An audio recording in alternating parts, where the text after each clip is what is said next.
ಸ್ನೇಹಿತರೆ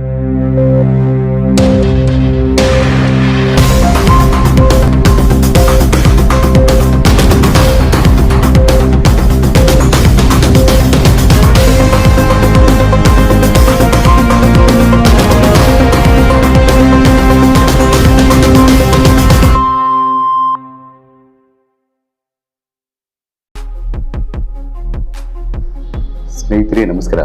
ಸ್ನೇಹಿತರೆ ಹೇಗಿದ್ದಾರೆ ಎಲ್ಲರೂ?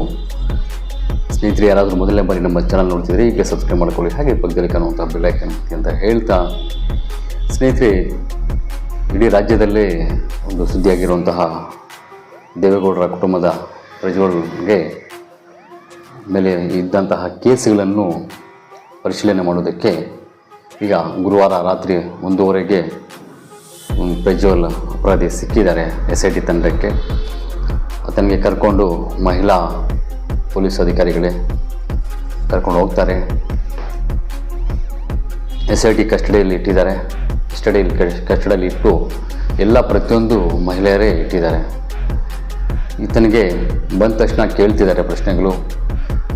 ಈತನ ಹತ್ರ ಈಗ ಕಾಮನ್ ಫೋನ್ ಇದೆ, ಕೀಪ್ಯಾಡ್ ಫೋನ್ ಇದೆ. ಇದೇನಾ ಫೋನ್? ಹೌದು, ಇದೇ ಫೋನ್ ನನ್ನ ಹತ್ರ, ಇದು ಬಿಟ್ಟು ಬೇರೆ ಬಳಸಲ್ಲ ಅಂತ ಹೇಳ್ತಾ ಇದ್ದಾರೆ. ಇವರು ಕೀಪ್ಯಾಡ್ ಫೋನೇ ಮಾಡಿದೆ ಅಂತ, ಅದ್ರ ವಿಡಿಯೋ ಮಾಡಿದ್ದಾರಲ್ಲ ಅದು ಹೇಗೆ ಅಂದರೆ ಅದ್ರ ಬಗ್ಗೆ ಅದು ಗೊತ್ತಿಲ್ಲ ಅಂತಾರೆ.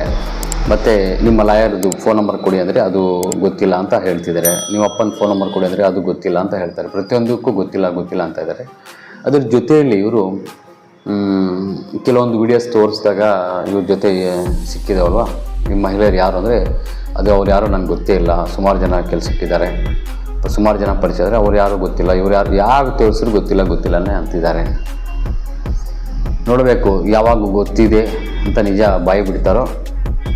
SIT ತಂಡ ಆಗಲಿ ಪೊಲೀಸ್ ತಂಡ ಆಗಲಿ ಇವ್ರಿಗೆ ಯಾವ ರೀತಿ ಬಾಯಿ ಬಿಡಿಸ್ತಾರೋ ನೋಡಬೇಕು. ಈಗಾಗಲೇ ಇವ್ರಿಗೆ ಪ್ರತಿಯೊಂದು ಕೇಳುವುದಾಗಲಿ ಪ್ರಶ್ನೆಗಳಾಗ್ಬೋದು, ಮತ್ತು ಇವರಿಗೆ ವೈದ್ಯಕೀಯ ಪರೀಕ್ಷೆ ಮಾಡೋದಿರುತ್ತೆ. ಆ ವೈದ್ಯಕೀಯ ಪರೀಕ್ಷೆ ಕೂಡ ಮಹಿಳೆಯರಿಂದನೇ ಮಾಡಿಸ್ತಾ ಇದ್ದಾರೆ. ಈಗಾಗಲೇ ಇಬ್ಬರು ಮಹಿಳಾ ಸಿಂಗಮ್ ಅನ್ನೋ ರೀತಿಯಲ್ಲಿ ಒಳ್ಳೆಯ ಮಹಿಳೆಯರಿಗೆ ಇವ್ರಿಗೆ ಹಾಕಿದ್ದಾರೆ.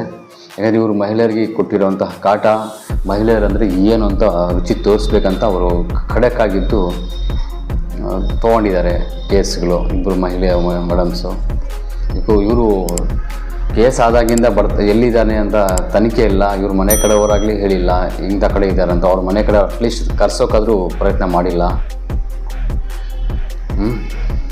ಅವರು ಗೊತ್ತಿಲ್ಲ ಅಂತ ಹೇಳಿದ್ರು. ತಂದೆ ಮೇಲೂ ಕೇಸ್ ಇದಕ್ಕೆ, ತಂದೆ ಅವ್ರ ಕೇಸ್ ತಪ್ಪಿಸ್ಕೊಳ್ಳೋಕ್ಕೆ ಅವ್ರು ನೋಡ್ತಿದ್ರು. ಈಗ ತಾಯಿ ಮೇಲೂ ಕೇಸ್ ಆಗಿದೆ, ಕಿಡ್ನ್ಯಾಪ್ ಕೇಸು. ಆ ತಾಯಿ ಅವರು ಗೊಂದಲದಲ್ಲಿ ಅವರಿದ್ದಾರೆ, ಅವ್ರು ತಪ್ಪಿಸ್ಕೊಂಡು ಓಡಾಡೋಕ್ಕೆ.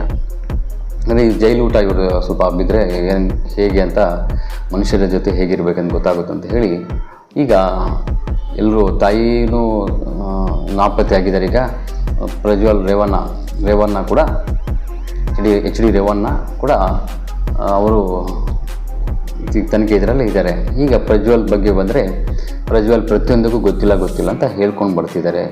ಅದರ ಜೊತೆಯಲ್ಲಿ ಇವರು ಬಂದ ತಕ್ಷಣ, ಏರ್ಪೋರ್ಟ್ ಬಂದ ತಕ್ಷಣ ಏನು ದೊಡ್ಡ ಹೀರೋ ಬಂದಂಗೆ ಬಂದಿದ್ದಾಯಿತು. ಯಾರಾದರೂ ಪೊಲೀಸರು ಮುಟ್ಟಕ್ಕೆ ಹೋದರೆ ಡೋಂಟ್ ಟಚ್ ಮೀ ಅಂತ ಹೇಳಿ ವಾರ್ನಿಂಗ್ ಕೊಡೋದು. ಮತ್ತು ಆ ಮಹಿಳಾ ಪೊಲೀಸವರು ಅವರೇ ಕರ್ಕೊಂಡು ಹೋಗಿರೋದು, ಅವ್ರಿಗೆ ಗುರಾಯಿಸಿ ನೋಡೋದು, ಮುಟ್ಟಬೇಡ ಅಂತ ಹೇಳೋದು ತುಂಬ ಮಾಡಿದ್ದಾರೆ. ಅದಕ್ಕೆ ಏನು ಉತ್ತರ ಕೊಡ್ತಾರೋ ಗೊತ್ತಿಲ್ಲ. ಇಂಥವೆಲ್ಲ ತಮಿಳ್ನಾಡು ಪೊಲೀಸ್ ಅಧಿಕಾರಿಗಳಾಗ್ಬೋದು, ಇಲ್ಲ ಆಂಧ್ರದವರಾದರೆ ಖಡಕ್ಕಾಗಿ ಮಾಡ್ತಾರೆ.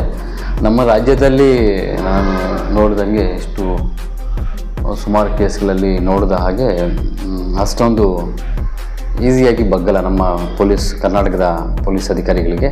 ಇವ್ರಿಗೆ ಸರಿಯಾಗಿ ತಮಿಳ್ನಾಡವರು ಆಗ್ಬೋದು, ಇಲ್ಲ ಆಂಧ್ರದವ್ರಿಗೆ ಕರೆಸಿದ್ರೆ ಏನಂತ ಪೊಲೀಸ್ಗೆ ಹಾಕಿದ್ದು ಏನಂತ, ಅವರು ಹೇಗೆ ಅಂತ ಎಲ್ಲ ಗೊತ್ತಿಲ್ಲ ಅನ್ನೋ ಪದ ಬರಲ್ಲ ಮತ್ತು ಅವ್ರ ಬಾಯಲ್ಲಿ ಹಂಗೆ ಬಿಚ್ಚಿಸ್ತಾರೆ.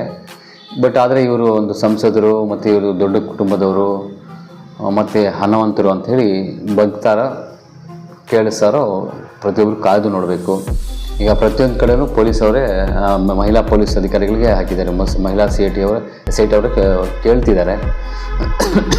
ಈಗ ವಾರ SIT ಕಸ್ಟಡಿಯಲ್ಲಿದ್ದಾರೆ. ಆ ಕಸ್ಟಡಿಯಲ್ಲಿ ಕೂಡ ಇರೋಕ್ಕಾಗಲ್ಲ, ವಾಸನೆ ಅಂತ ಹೇಳ್ತಾನೆ, ಟಾಯ್ಲೆಟ್ ಕ್ಲೀನ್ ಮಾಡಿಸಿ ಅಂತ ಕೇಳ್ಕೊತಿದ್ದಾನೆ. ಮತ್ತು ನೈಟ್ ಊಟ ಮಾಡಿ ಮುದ್ದೆ ಸಾಂಬಾರು ಕೊಟ್ಟಿದ್ದಾರೆ, ಅನ್ನ ಕೇಳಿದ್ದಾನೆ, ಅನ್ನ ತಿಂದಿದ್ದಾನೆ. ಬೆಳಗ್ಗೆ ಎದ್ದ ತಕ್ಷಣ 6:30ಗೆ ಕಾಫಿ ಕೇಳಿದ್ದಾನೆ, ರಿಕ್ವೆಸ್ಟ್ ಮಾಡಿಕೊಂಡು ಕೊಟ್ಟಿದ್ದಾರೆ.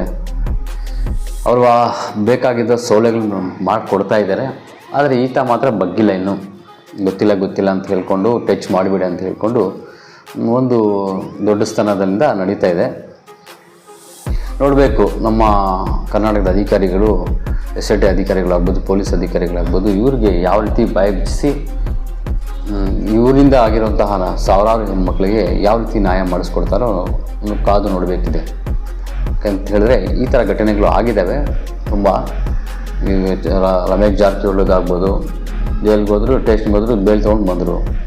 ಇಷ್ಟು ಮಹಿಳೆಯರಿಗೆ ಇವರು ತೊಂದರೆ ಕೊಟ್ಟಿರೋದು, ಕಿರುಕುಳ ಕೊಟ್ಟಿದ್ದರೆ ಈತನ ಪರವಾಗಿ ಯಾವ ಲಾಯರ್ ಮಾತಾಡ್ತಾನೋ ಅವ್ರಿಗೂ ಅವ್ರ ಮನೇಲಿ ಹೆಣ್ಮಕ್ಳು ಇಲ್ವಾ ಅಂತ ಪ್ರತಿಯೊಬ್ಬರು ಯೋಚನೆ ಮಾಡಬೇಕಾದಂಥ ವಿಷಯ.